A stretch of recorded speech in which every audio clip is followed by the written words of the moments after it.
Hello everyone, welcome back to the channel. So आज की इस वीडियो में मैं आपके साथ एक नया चैप्टर डिस्कस कर रही हूँ which is the part of advance financial accounting which is one of the subject of BCom semester 2 GNDU and the name of the chapter is dissolution partnership accounts 4। So मैं आपको यहाँ पे ना theory नहीं करवाने जा रही हूँ, मैं आपको प्रैक्टिकल के कुछ इंपॉर्टेंट पॉइंट्स जो आपकी बुक में ऑलरेडी मेंशन है वो आपको रिवाइज करवाने जा रही हूँ। जिन बच्चों ने इस चैप्टर में से प्रैक्टिकल करना है उनके लिए ये वीडियो सूटेबल है एंड प्रेफर्ड है। तो स्टार्ट करते हैं। सबसे पहले जब हमें एसेट्स को रियलाइजेशन अकाउंट में ट्रांसफ़र करना होता है उसकी जर्नल एंट्री क्या होती है। सिंपली हम सबसे पहले एसेट देखो, एसेट जब हम क्रिएट करते हैं हम बट ऑब्वियस एसेट को डेबिट करते हैं। जैसे मान लो जब मशीनरी बाय की होगी तो मशीनरी का डेबिट बैलेंस होगा, हमने मशीनरी को से डेबिट करा होगा। और फिर जब हमारी बुक्स में मशीनरी का कुछ बैलेंस भी शो हो रहा होगा, यानी बैलेंस शीट के अंदर, ये हमारी बैलेंस शीट है, इसके अंदर लाइबिलिटीज़ है, यहाँ पर एसेट्स है। यहाँ पर मान लो मशीनरी आपको शो की जा रही है 20,000। अब इसका मतलब क्या है? इसका मतलब ये है कि अगर हम लेजर अकाउंट प्रिपेयर करते हैं और उसमें मशीनरी अकाउंट प्रिपेयर करते हैं तो उसके डेबिट साइड में यहाँ पर आपको मिलेगा टू बैलेंस ब्रॉट डाउन 20,000। सो आपको इसे ख़त्म करने के लिए इस डेबिट बैलेंस को क्रेडिट करना है, यानी मशीनरी को आपको क्रेडिट करना है। तो आपको एंट्री पास करनी है टू मशीनरी 20,000 से। और इस चीज़ को हम कहाँ पर करेंगे? डिसोल्यूशन के टाइम पे रियलाइजेशन के अंदर। ठीक है, ये चीज़ हो गई। अब इम्पॉर्टेंट पॉइंट ये है कि कुछ फिक्टिशियस एसेट्स जो होते हैं जैसे कि अक्यूमुलेटेड लॉसेस, मान लो प्रॉफिट एंड लॉस का डेबिट बैलेंस आपको बैलेंस शीट के अंदर गिवन है। ये मैं आपको बैलेंस शीट की पॉइंट्स बता रही हूँ। इसको आपको पार्टनर्स के कैपिटल अकाउंट में डालना है, रियलाइजेशन के अंदर नहीं डालना है। Not in the realisation but in the partners capital account. फिर अगर हम बात करें और चीज़ों की, जैसे deferred revenue expenditure, deferred revenue expenditure में जैसे प्रीलिमिनरी एक्सपेंसेस हो गए, या फिर हमारे पास एडवर्टाइजमेंट सस्पेंस अकाउंट हो गया। ठीक है, तो ये सब चीज़ें कैपिटल में जाएंगी, रीवैल्यूएशन में नहीं जाएंगी। ये सीधा कैपिटल में उनकी प्रॉफिट शेयरिंग रेशो में जाएगा। राइट। अब हम बात करेंगे सेकंड कि जब हम लाइबिलिटीज़ को ट्रांसफ़र करते हैं तो लाइबिलिटीज़, मान लो ये आपकी बैलेंस शीट है और आपकी लाइबिलिटी में आपको क्वेश्चन में गिवन है कोई एक लाइबिलिटी, मान लो बैंक लोन गिवन है और बैंक लोन की अमाउंट है 1 लाख। इसका मतलब कि हमारा एक बैंक लोन करके ना अकाउंट प्रिपेयर हुआ होगा हमारी लेजर अकाउंट में, बुक्स में, उसमें उसकी डेबिट साइड होगी, क्रेडिट साइड होगी, और आपको क्रेडिट साइड में यहाँ पर दिखाएगा by balance brought down 1 lakh. 1 lakh ऐसे ही लिख देती हूँ, सिंपली एक्सप्लेन ही कर रही हूँ। मैं कौन सा आपको क्वेश्चन करके दिखा रही हूँ एंड मैं आपको कोई फॉल्स होप्स नहीं दूंगी। इस वीडियो में आपको कोई भी प्रैक्टिकल क्वेश्चन नहीं करवा रही हूँ मैं सिर्फ और सिर्फ आपको इंपॉर्टेंट पॉइंट जो आपकी बुक आपको एक्सप्लेन कर रही है उनको सिंपली वे में आपको एक छोटी सी वीडियो बनाकर समझा रही हूँ कि कैसे अकाउंटिंग ट्रीटमेंट होगा कुछ चीज़ों का। और फिर हमारे पास स्पेशल ट्रीटमेंट्स भी आते हैं जिसके अंदर हम provident fund, reserve, provision for doubtful debt, investment fluctuation reserve, joint life policy, इन सब जैसी चीज़ें भी हम करते हैं जो बीकॉम के पॉइंट ऑफ व्यू से काफ़ी इंपॉर्टेंट है। तो आपको ऐसे दिख रहा होगा। अब ये जो है ये क्रेडिट हुआ है, इसको हमें डेबिट करना पड़ेगा, यानी कि हमें बैंक लोन को डेबिट करना पड़ेगा with the amount of 1 lakh. तो इसको हम क्रेडिट किसको करेंगे? क्रेडिट हम करेंगे रियलाइजेशन, मतलब रियलाइजेशन अकाउंट के क्रेडिट साइड पे ये चीज़ आ जाएगी। उसके बाद हम बात करेंगे जब एसेट्स रियलाइज हो गए हैं तो जब तो हमें पैसा मिलता है तब हम करेंगे बैंक टू रियलाइजेशन, जब हमें एसेट्स बिके हैं। और जब कोई पार्टनर लेकर गया है तो एंट्री होगी partners capital account debited to realisation account. फिर उसके बाद जब हम लाइबिलिटीज़ को सेटल करते हैं, जब लाइबिलिटीज़ को पे आउट करते हैं, लाइबिलिटीज़ को पे आउट करने की एंट्री होती है रियलाइजेशन टू बैंक। फिर जब इस लाइबिलिटीज़ को पार्टनर पे करता है तो realisation to partners capital account. Okay, sorry. So जब हम एक्सपेंसेस को रियलाइज करते हैं, व्हेन वी पे एक्सपेंसेस, तो हमारी एंट्री होती है realisation debited to bank account. ठीक है। और जब मान लो कि पार्टनर पैसे दे देता है तब हमें ये नहीं करना है realisation to partners capital account, नहीं। इसका मतलब ये हम पार्टनर को कुछ पैसा दे रहे हैं, हमें करना है partners capital account debited to bank account. अब ये किस केस में है? Sometimes as per agreement a partner is required to be a realisation expenses. Realisation expenses आपको पता ही होंगे क्या है चीज़ है। ये जब हम रियलाइज़ करते हैं, डिसोल्यूट करते हैं, तो उस चीज़ में एसेट्स को रियलाइज करने में जो खर्चा आता है कई बार वो पार्टनर बियर करता है। If it is stated in the question that the particular partner is to bear realisation expenses, मतलब एंट्री हमारी बुक्स में नहीं होगी, एक्सपेंसेस हमारे नहीं है, रियलाइजेशन टू बैंक नहीं होगा, पार्टनर अपनी बुक्स में टू बैंक करेगा। The entry pass for payment of realisation expenses by the firm is as under. और जब वो पैसा पार्टनर ना पे करके फर्म पे कर देती है, यानी फर्म का वो पैसा नहीं है, पार्टनर का वो पैसा है, फर्म पे मतलब पार्टनर के अकाउंट से वो पैसा काट लेंगे। जब पार्टनर के अकाउंट से वो पैसा काटते हैं तो पार्टनर को डेबिट किया जाता है और टू कैश किया जाता है। सो ये पर्टिकुलर एंट्री उस चीज़ की है कि जब तो रियलाइजेशन एक्सपेंसेस हम पे करें रियलाइजेशन टू बैंक, जब हम नहीं पे करें when partner has to bear that expenses and the firm is paying, to bank हो रहा है हमारी फर्म में से, लेकिन पैसा काटेंगे किसके अकाउंट से? पार्टनर के कैपिटल अकाउंट में से। फिर कमीशन पेबल टू पार्टनर। तो कमीशन जब हम पार्टनर को देते हैं उसकी एंट्री होगी realisation debited to partners capital account की। पार्टनर के कैपिटल अकाउंट में हम कमीशन डाल रहे हैं। और जब एक पार्टनर दूसरे पार्टनर को कमीशन दे रहा है तो उस पार्टनर मान लो ए ने कमीशन देनी है बी को, तो रिसीव करने वाला ये होगा और पे करने वाला ये होगा। ये एंट्री होगी। वैसे ये ज़्यादा यूजुअली चलती तो है नहीं ज़्यादा, फिर भी बुक में गिवन है तो मैंने आपको बता दी। For transfer of accumulated profits and reserves, तो ये हम सर्टेन इंपॉर्टेंट थिंग्स वाले पॉइंट में भी इसे कंसिडर करेंगे। बेसिकली कई बार क्या होता है, हमारे क्वेश्चन के अंदर ना प्रॉफिट एंड लॉस का डेबिट बैलेंस या प्रॉफिट एंड लॉस का क्रेडिट बैलेंस गिवन होता है। जब क्रेडिट बैलेंस गिवन होता है इसका मतलब प्रॉफिट है, पार्टनर्स का अकाउंट क्रेडिट होगा। जब डेबिट बैलेंस होता है इसका मतलब लॉस है, पार्टनर्स अकाउंट डेबिट होगा। यहाँ पर हम पार्टनर्स के कैपिटल अकाउंट की बात कर रहे हैं। We are talking about partners capital account. Okay so हमारे पास रिजर्व्स भी गिवन होते हैं कई बारी क्वेश्चंस में। तो रिजर्व्स भी पार्टनर को क्रेडिट होते हैं, पार्टनर का अकाउंट हम क्रेडिट करते हैं। तो उस केस में मैं आपको जनरल एंट्री बता देती हूँ। अगर आपको प्रॉफिट एंड लॉस का क्रेडिट बैलेंस गिवन है तो क्रेडिट बैलेंस को डेबिट करना पड़ेगा, तो profit and loss account debit होगा। फिर रिजर्व्स हमारे पास मान लो गिवन है, रिजर्व्स भी डेबिट हो जाएंगे क्योंकि रिजर्व्स का बैलेंस क्रेडिट होता है।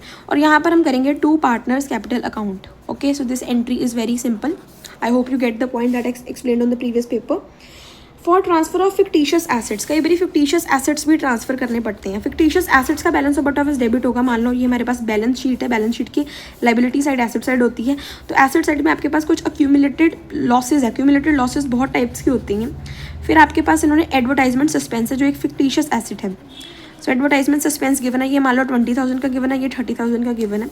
तो इनको हम करेंगे क्रेडिट। इनको ख़त्म करने के लिए अक्यूमुलेटेड लॉस इनको ख़त्म करने के लिए क्रेडिट करना पड़ेगा टू एडवर्टाइजमेंट सस्पेंस अकाउंट। ये अगर 20,000 या अगर 30,000 और हम डेबिट करेंगे रियलाइजेशन अकाउंट को, लेकिन इनको रियलाइज़ करके कोई पैसा नहीं रिकवर किया जाएगा। ओके नॉर्मल एसेट्स को, नॉर्मल लायबिलिटीज़ को करके पे आउट या फिर पे इन किया जा सकता है, लेकिन इन चीज़ों से नहीं किया जा सकता। For transfer of drawings, if a partners drawings amount in the appearing in the balance sheet. अब मान लो ये बैलेंस शीट है तो यहाँ पर पार्टनर का कैपिटल है और ये मान लो ए का कैपिटल है, ये बी का कैपिटल है। बी का है 20,000, ए का है 33,000, उसमें से 3,000 उसकी लेस करेंगे हम ड्राइंग्स, तो ये भी हो गया 30,000। तो ये टोटल आ गया 50,000 हमारी कैपिटल साइड में, यानी लायबिलिटी साइड में, कैपिटल के अंडर लायबिलिटी साइड में। तो बेसिकली ये हम डेबिट कर रहे हैं। जो चीज़ लायबिलिटी में से माइनस होती है, आपको याद होगा डेटर्स एसेट साइड में जब हम डेटर्स लिखते हैं और डेटर्स में से हम प्रोविज़न को माइनस करते हैं, लेस करते हैं, तो इसका मतलब ये होता है प्रोविज़न का बैलेंस क्रेडिट है, इस वजह से वो डेबिट साइड में से माइनस हो रही है। अगर लायबिलिटी साइड में कोई चीज़ माइनस हो रही है इट मीन्स उसका बैलेंस डेबिट है। अगर एसेट साइड में कोई चीज़ माइनस हो रही है इट मीन्स उसका बैलेंस क्रेडिट है। तो सिमिलरली अगर लायबिलिटी साइड में कोई चीज़ माइनस हो रही है इसका मतलब ड्राइंग्स का जो बैलेंस है दैट इज़ डेबिट, इसको करना पड़ेगा क्रेडिट। तो ड्राइंग्स को ख़त्म करने के लिए हमारी एंट्री होगी टू ड्राइंग्स अकाउंट, उस पार्टनर का drawing to partners drawing account. और ये हम ना रियलाइजेशन के अंदर नहीं डालेंगे, we will transfer it in the capital account of partner. ये पार्टनर का कैपिटल अकाउंट में जाएगी, पार्टनर्स कैपिटल अकाउंट। सो कुछ चीज़ें ना पार्टनर के कैपिटल अकाउंट में सीधा जाती हैं, जैसे कि profit and loss, reserves, drawings, इन चीज़ों को आप हाईलाइट कर सकते हो। ये हम बाद में फिर से कंसिडर करेंगे ताकि जब हम रिवाइज करें शॉर्टली तो हमें याद हो किन किन चीज़ों को स्पेसिफिकली पार्टनर के कैपिटल अकाउंट में डालना है, रियलाइजेशन में नहीं डालना है। सो उनमें से पहली चीज़ ये है second thing is this, third thing is our drawings. So अब हम बात करेंगे for the closing of realisation account. Realisation जब क्लोज करेंगे, ये हमारा रियलाइजेशन है, यहाँ पर एसेट्स डाले, यहाँ पर लाइबिलिटीज़ डाली, यहाँ पर एसेट्स रिसीव करे, बाय बैंक की एंट्री करी, यहाँ पर लाइबिलिटीज़ पे करी, रियलाइजेशन पे करा, रियलाइजेशन एक्सपेंसेस पे करे, टू बैंक की एंट्री। यहाँ पर हमारे पास मान लो इस साइड बैलेंस आया, तो ये जाएगा पार्टनर्स के कैपिटल अकाउंट में। पार्टनर्स का कैपिटल अकाउंट क्रेडिट हो रहा है, तो बेसिकली ये है प्रॉफिट। मान लो ये नहीं आया, या तो ये आएगा या फिर ये आएगा। मान लो पार्टनर्स का कैपिटल अकाउंट डेबिट करना पड़ गया, तो ये हो गया हमारे पास लॉस। ठीक है, ये एंट्री है, या तो अगर realisation to partners capital account या partners capital account to realisation. Okay, उसके बाद for payment of partners loans, तो usually after settlement of all the outside liabilities loan from partner is paid. जो पार्टनर का लोन होता है, हमें इतना पता है, जब आप कुछ बच्चे प्रैक्टिकल अभी स्टार्ट कर भी दिया होगा आप बच्चों ने, और कईयों ने नहीं करा, तो मैं आपको बता दूं कि रियलाइजेशन के अंदर ना पार्टनर का लोन नहीं डालते। मीन्स बैलेंस शीट, मान लो if there is a question in which X Y Z are partners, and एक उसमें आपको क्वेश्चन में गिवन है एक्स लोन, और एक आपको गिवन है मिसेज जेड लोन। तो एक्स का लोन जो है वो है पार्टनर का loan, Mrs X Mrs Z, ये जेड है और ये मिसेज जेड है। Mrs Z is not a partner, so ये हो गया आउटसाइडर का लोन। हम रियलाइजेशन में इसको डालेंगे, इसको नहीं डालेंगे, क्योंकि ये है पार्टनर का लोन। पार्टनर से रिकवर करने वाली चीज़ें या पार्टनर को देने वाली चीज़ें रियलाइजेशन में नहीं जाती, उसके लिए हम पार्टनर्स कैपिटल अकाउंट प्रिपेयर करते हैं। तो वही बात हम कर रहे हैं कि पार्टनर का लोन कैसे पे आउट करेंगे। तो उस केस में हम नॉर्मली क्या करते हैं, partners loan account to bank, और ये कब करते हैं, जब हमें मेंशन हो, when it is mentioned that partner's loan is paid, and when it is not mentioned, ये भी एक important चीज़ है, जब ये नहीं mentioned है तो हमारी एंट्री क्या होगी। देखो, पार्टनर्स लोन अकाउंट तब भी हम डेबिट ही करेंगे, क्योंकि ये एक लाइबिलिटी है और लाइबिलिटी को ख़त्म करने के लिए डेबिट किया जाता है, लेकिन इस बार हम क्रेडिट करेंगे पार्टनर के कैपिटल अकाउंट को। जिस पार्टनर का लोन है उस पार्टनर का कैपिटल अकाउंट हम डेबिट कर देंगे। सो ये दो चीज़ें हैं, these are also important things. तो मैंने इन्हें थोड़ा हाईलाइट कर दिया लास्ट टाइम, जब वीडियो हम खत्म करेंगे तो लास्ट में हम इसे क्लियर करेंगे फिर से। उसके बाद for the payment of settlement with partners से कई बार, अब देखो रियलाइजेशन बन गया, पार्टनर का कैपिटल अकाउंट बन गया, ये पार्टनर की डेबिट साइड, ये पार्टनर अकाउंट की क्रेडिट साइड। यहाँ पे कुछ चीज़ें आई, यहाँ पे कुछ चीज़ें आई, अब पार्टनर को पैसे देने वाले बन गए। तो जब पार्टनर को पैसे देने वाले बढ़ेंगे, मतलब उसकी क्रेडिट साइड ज़्यादा है डेबिट साइड से, तो partner capital account to debit bank account. जब डेबिट साइड ज़्यादा है क्रेडिट साइड से, तो क्रेडिट साइड पे यहाँ पे कुछ ना कुछ लिखना पड़ेगा, मीन्स पार्टनर से पैसे मिलेंगे हमें, तो उसकी एंट्री होगी bank to partners capital account. So now we are going to consider the most important part of this video, that is special treatment of certain items. सबसे पहले हम बात करेंगे deferred revenue expenditure. Deferred revenue expenditure का मतलब है वो खर्चे जो हमने करे तो इस साल हैं, जो करे हमने प्रेजेंट में हैं, लेकिन इनका बेनिफिट हमें फ्यूचर तक मिलता रहेगा। मान लो एडवर्टाइजमेंट करी हमने 2021 में और अब चल रहा था 2026, 2021 में इसका बेनिफिट मिला, 22 में इसका बेनिफिट मिला, 23, 24, 25 में इसका बेनिफिट मिलता रहा, और 26 में जाके हमने एस्टिमेट कर लिया कि अब तक इस एडवर्टाइजमेंट का हमें बेनिफिट मिल जाएगा। मीन्स टोटल कितने सालों तक इसका बेनिफिट मिला, we got the benefit till 6 years। हमने 6 सालों तक इस डेफर्ड रेवेन्यू एक्सपेंडिचर का बेनिफिट लिया। तो इसको हम एक रेवेन्यू एक्सपेंडिचर ना मानकर, जो 2021 में हमने खर्चा किया था उसे सिर्फ 2021 का रेवेन्यू एक्सपेंडिचर ना मानकर कैपिटल एक्सपेंडिचर मान लिया गया, जिसको हमने बैलेंस शीट के एसेट साइड में लिख लिया as advertisement suspense account, which was 1 crore, क्योंकि ये काफ़ी ज़्यादा अमाउंट के खर्चे होते हैं। तो इस केस में इसका क्या होगा, sometimes certain items such as advertisement suspense and capitalized value of revenue expenditure appears on the asset side of the balance sheet. These items are loss items and are transferred to partners capital account thereby when they are closed. तो जब आपको इनको ख़त्म करना होगा, जैसे ये asset है, इसको क्रेडिट करना पड़ेगा, हमें करना पड़ेगा एडवर्टाइजमेंट सस्पेंस अकाउंट। तो इसको हम रियलाइजेशन में डेबिट नहीं करेंगे, we will debit it in the partners capital account. So ये एक इंपॉर्टेंट एंट्री है कि जब हमें डेफर्ड रेवेन्यू एक्सपेंडिचर जैसी चीज़ों को ख़त्म करना होता है, हमें पार्टनर्स के कैपिटल अकाउंट को डेबिट या क्रेडिट करना पड़ता है। वैसे तो एक्सपेंडिचर की बात कर रहे हैं तो ये बट ऑब्वियस पार्टनर्स के कैपिटल अकाउंट में डेबिट ही होगा। Next we have goodwill. तो गुडविल जो है वो भी सिमिलरली ऐसे ही हमारी बैलेंस शीट की आपको एसेट साइड में दिखेगी।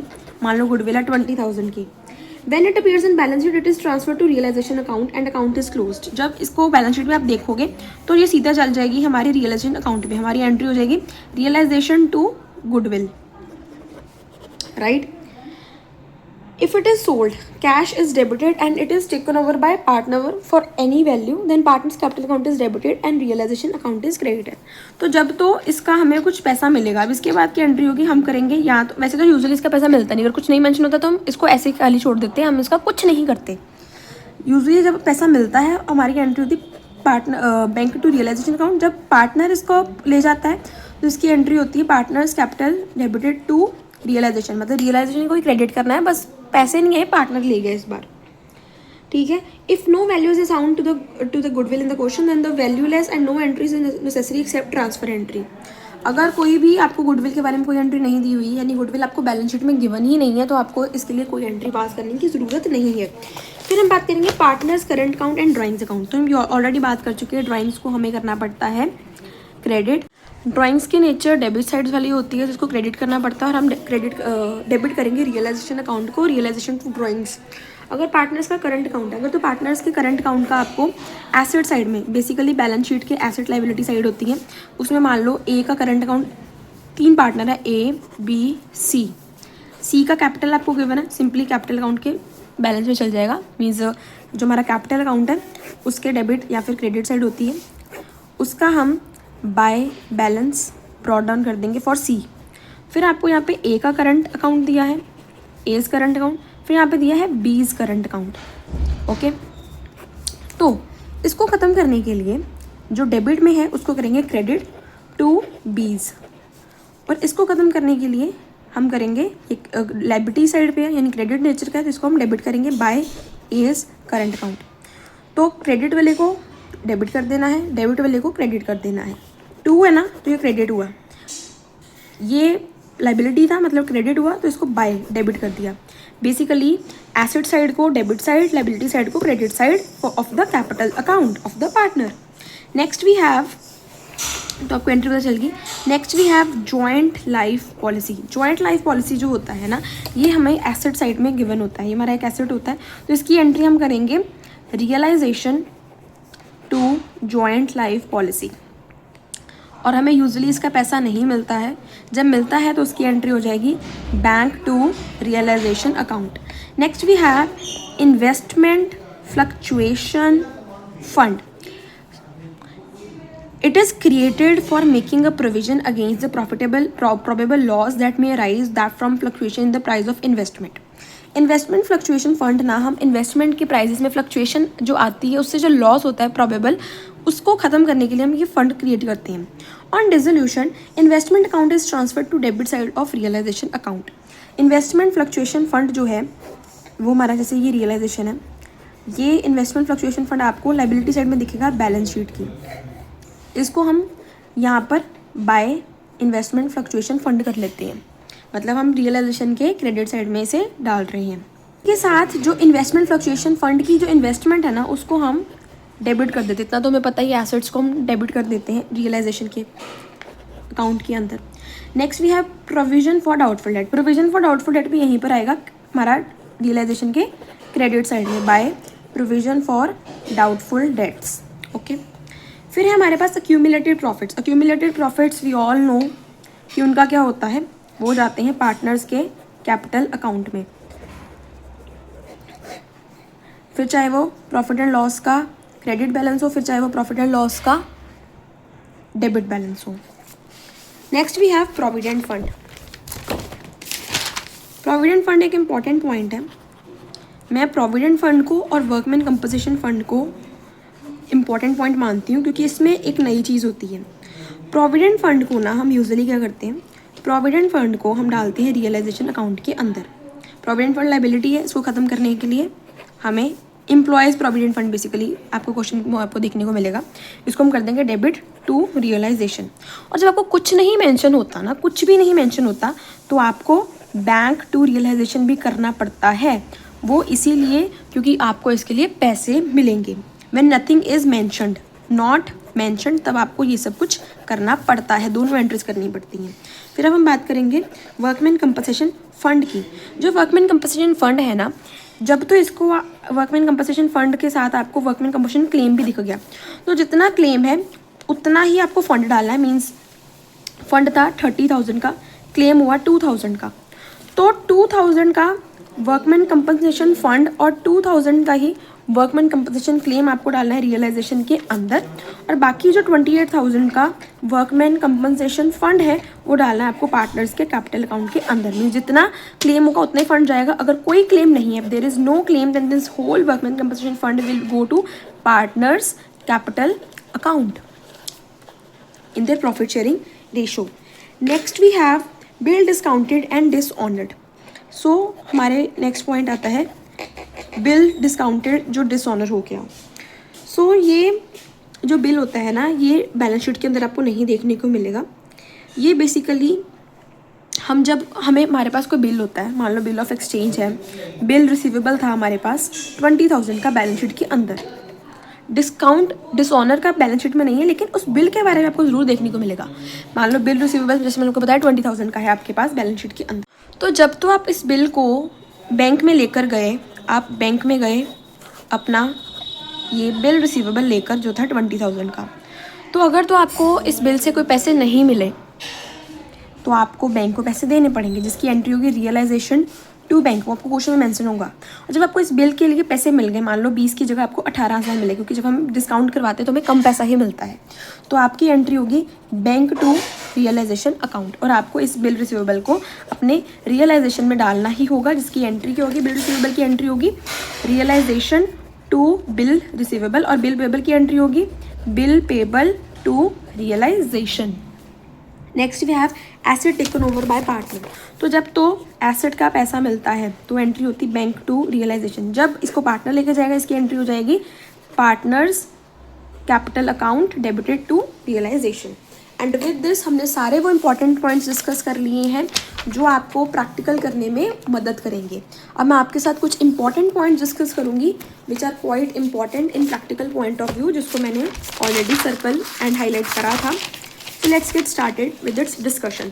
सबसे पहले तो जब भी आपको क्वेश्चन में प्रॉफिट एंड लॉस का डेबिट या क्रेडिट बैलेंस देखने को मिलेगा, तो इसको आपको डाल देना है अपने पार्टनर्स के कैपिटल अकाउंट के अंदर। जब भी आपको रिजर्व्स देखने को मिलेंगे, रिजर्व्स जैसे कि workman compensation fund without any workman compensation claim, तो आपको इसे कहाँ डालना है, आपको इसको पार्टनर्स के कैपिटल अकाउंट में डालना है। यहाँ पर मैं पर्टिकुलरली वर्कमैन कंपनसेशन फंड की बात कर रही हूँ, और साथ में रिजर्व फंड, साथ में जर्नल रिजर्व, मैं सिर्फ इन तीनों रिजर्व्स की ही बात कर रही हूँ, मैं और किसी रिजर्व की बात नहीं कर रही। ना मैं एम्प्लॉयज़ प्रोविडेंट फंड की बात कर रही हूँ, ना मैं इन्वेस्टमेंट फ्लक्चुएशन फंड की बात कर रही हूँ, ना मैं जॉइंट लाइफ पॉलिसी रिजर्व की बात कर रही हूँ। आई hope you get the point. फिर हम बात करते हैं ड्राइंग्स की।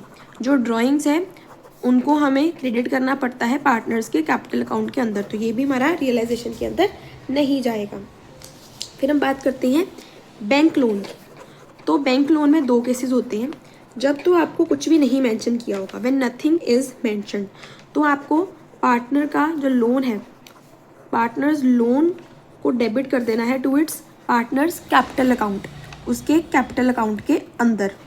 और जब आपको कुछ मेंशन होगा, when it is mention that it is paid, फिर आपको सिंपली जो हमारा ट्रेडिशनल एंट्री होती है दैट इज़ पार्टनर का लोन अकाउंट प्रिपेयर करो और उसमें टू बैंक करके आओ, सो फिर ये होगा। और जब कुछ नहीं मेंशन होगा तब ये होगा। यूजुअली यही चलता आता है हमारे क्वेश्चंस में, right.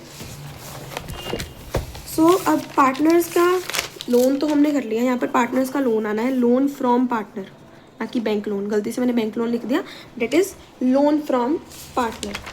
Next we have advertisement suspense account. Advertisement suspense account basically एक फिक्टिशियस एसेट है, तो इसको हमें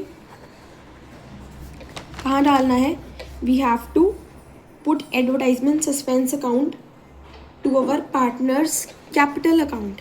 हमें इसे रियलाइजेशन अकाउंट में नहीं डालना है, right. Then we are going to consider EPF, employ provident fund या फिर प्रोविडेंट फंड। तो एम्प्लॉय प्रोविडेंट फंड को हमें कहाँ डालना है, we have to put this into realisation account. When nothing is mentioned, आप इस एम्प्लॉय प्रोविडेंट फंड को रिसीव भी करोगे। Okay, next we have workman compensation fund. तो वर्कमैन कंपनसेशन फंड को हम सिंपली रियलाइजेशन में ही डालेंगे जब इसके साथ आपको वर्कमैन कंपनसेशन क्लेम भी दिख रहा है। जब आपको वर्कमैन कंपनसेशन क्लेम नहीं दिख रहा है तो आपको वर्कमैन कंपनसेशन फंड को पूरा का पूरा पार्टनर्स के कैपिटल अकाउंट में डाल देना है। ये मैंने रिजर्व वाले पॉइंट में भी आपके साथ डिस्कस करा था वर्कमैन कंपनसेशन फंड का। So as per my suggestion you can perform practical question from this chapter। Dissolution से आप बहुत आसानी से प्रैक्टिकल क्वेश्चन कर सकते हो। इसमें बेसिकली दो टाइप्स के क्वेश्चन आते हैं। एक तो जो बेसिक डिसोल्यूशन होता है जो हम 12th स्टैंडर्ड से करते आ रहे हैं कि आपको एसेट्स दी होंगी, लाइबिलिटीज़ दी होंगी, कैपिटल के बैलेंसेस दिए होंगे, आपको उन्हें रियलाइजेशन में डालना है। फिर आपको उन्हें रियलाइज़ करना है, या तो पार्टनर लेके जाएगा या पार्टनर देगा, या फिर हमें पैसे मिले या हमने पैसे दिए हैं। देन रियलाइजेशन का या तो प्रॉफिट होगा या फिर लॉस होगा। फिर आपको उस अमाउंट को पार्टनर्स की कैपिटल अकाउंट में डालना है।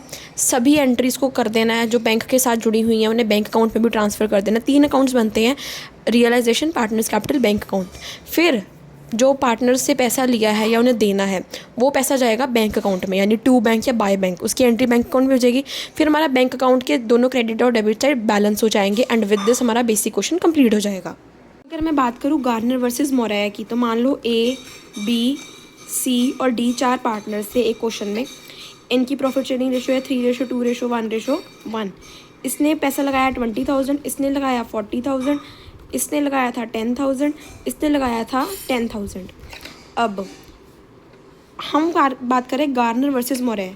सो गार्नर वर्सेस मोराया ना प्रॉपरली, ये मैं आपको थ्योरी वीडियो तो है नहीं कि मैं आपको उसको प्रॉपरली एक्सप्लेन करूँ। सिंपली मैं आपको इतना बता देती हूँ। 3 पार्टनर्स थे, गार्नर था, मोराया था और एक विंगसन करके था। उनमें क्या हुआ, विंगसन इंसॉल्वेंट हो गया, मतलब वो उसका दिवालिया निकल गया, वो पैसे नहीं दे सकता। तो गार्नर दे सकता है, मोराया दे सकता है, विंगसन नहीं दे सकता। अब मान लो हमने बनाया रियलाइजेशन अकाउंट। क्या बनाया, रियलाइजेशन अकाउंट बनाया हमने। उसमें हमने एसेट सारे डाल दिए, लाइबिलिटीज़ डाल दी। अब बात आई सिंपल क्वेश्चन की बात करें जिसमें ज़्यादा कम्प्लेक्सिटीज़ नहीं है। बात आई लाइबिलिटीज़ को पे आउट करने की। तो विंगसन तो हमें पैसे नहीं दे सकता। अब जितनी भी लाइबिलिटीज़ हैं उनके पैसे ये दोनों देंगे। तो मान लो इन्होंने लाइबिलिटीज़ के पैसे भी दे दिए। फिर हमें बैंक से कुछ एसेट्स के पैसे भी रिसीव हो गए। अब हमारे पास मोस्टली क्वेश्चंस में जहाँ पे गार्नर वर्सेस मोराया अप्लाई होता है उनमें लॉस ही निकल के आता है। मान लो ए, बी, सी, डी का लॉस आ गया। अब लॉस को ना हम इनकी प्रॉफिट शेयरिंग रेशो में, ये जो 3:2:1:1 में बांट देंगे। जितना भी लॉस आएगा हमारा, मान लो 30,000 आया तो ये हम प्लस करेंगे 5, 6, 7। 30,000 को 7 से डिवाइड करेंगे और उसके बाद इन चारों में बांट देंगे। अब हमने बनाया यहाँ पर पार्टनर का capital account. We have prepare partners capital account. ये बनाया ए, बी, सी, डी। इधर भी बनाया क्रेडिट साइड में ए, बी, सी, डी। अब इनमें कुछ एंट्रीज हो गई इंक्लूडिंग अवर लॉस। अब बात आती है कि यहाँ पर हमें पता चला कि जो हमारा, मैंने आपको स्टार्टिंग में बताया नहीं थी कौन इंसॉल्वेंट हुआ है, आई गेस शायद बताया था, लेकिन फिर भी अब हम बी को मान लेते हैं। ए भी सॉल्वेंट है, बी सॉल्वेंट नहीं है, सी भी सॉल्वेंट है, डी भी सॉल्वेंट है। यानी ए को जो पैसे देने पड़ेंगे उसको ए देगा, सी देगा और डी देगा। ये तीनों मिलकर बी का भी खर्चा उठाएंगे। मान लो फर्म, एक ऐसे एग्जांपल लें इस क्वेश्चन को छोड़ के हट के, हमारे पास फर्म के एसेट्स थे टोटल 10,000 के और लाइबिलिटीज़ थी हमारे पास 20,000 की। तो 10,000 पे आउट करने पड़े। अब ए देगा कि बी देगा कि सी देगा। ए सॉल्वेंट है, बी सॉल्वेंट है, सी इंसॉल्वेंट है। सबसे पहले तो जब पैसा मांगा जाएगा, मान लो हमने कुछ ऐसे रेशो बनाई कि 3,000 इससे लेना था, 3,000 इससे लेना था और 4,000 इससे लेना था।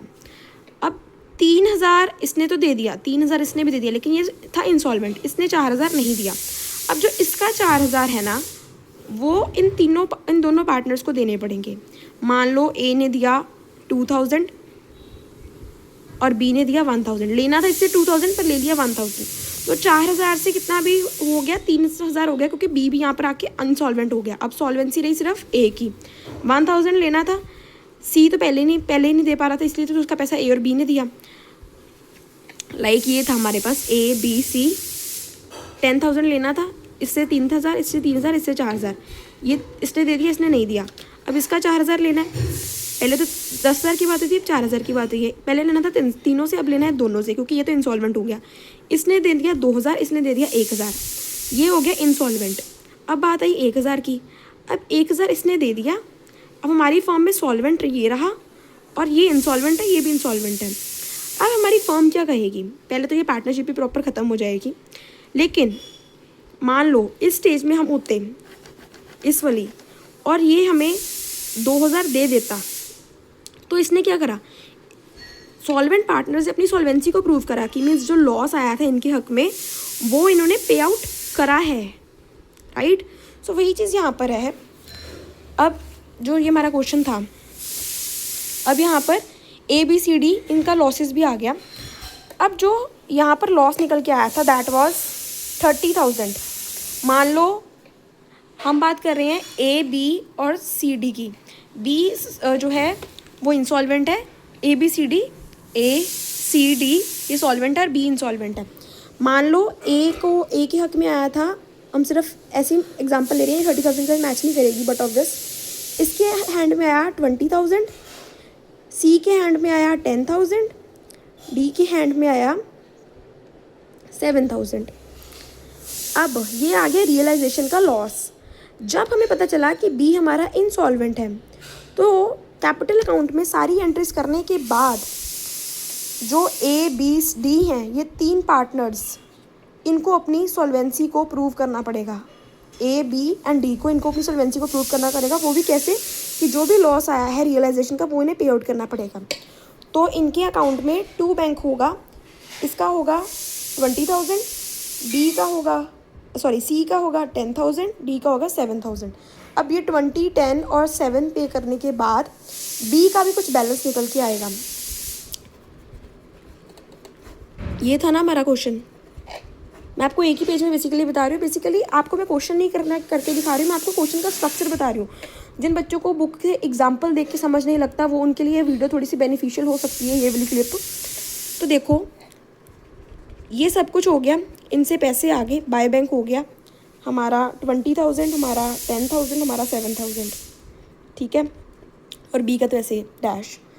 अब B हमारा इंसॉल्वेंट पार्टनर था, B का हमने टोटल करा तो टोटल निकल के आ रहा था 1 लाख। कितना निकल के आ रहा है, 1 लाख। ये हमने B का टोटल करा। और इधर बैलेंस आ रहा है B के पास 20,000। अब ये जो 20,000 है जो B के अकाउंट में बैलेंस आ रहा है, अब ये 20,000 ना हमें अपने सॉल्वेंट पार्टनर्स से लेना है।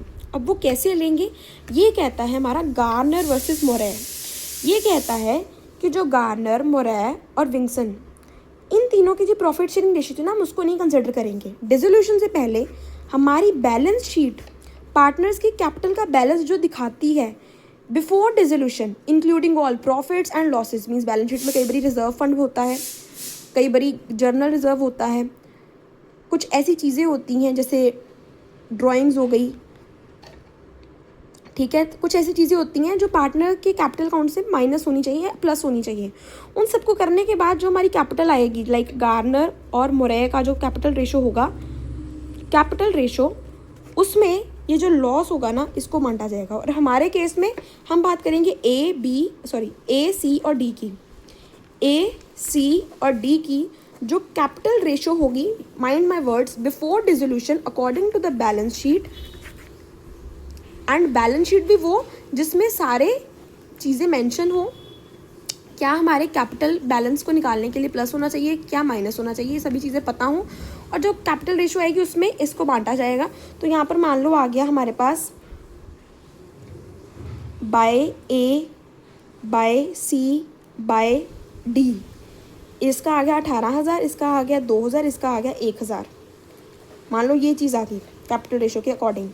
तो यहाँ पर हम A के अकाउंट में भी 18,000, C के अकाउंट में भी 2,000, D के अकाउंट में 1,000। सो जब आप क्वेश्चंस करोगे आपको तब जाके ये समझ आएगा. And with this we come to the end of this video. Don't forget to like share and subscribe. Thank you for watching. And I feel very sad कि मैं इस सेशन में आपको डिसोल्यूशन जैसी चीज़ें या फिर हमने डेप्रीसिएशन करना था वैसी चीज़ों का प्रैक्टिकल नहीं करवा पाई. I will try my best in the next semesters to provide the practical videos as well. Thank you for watching.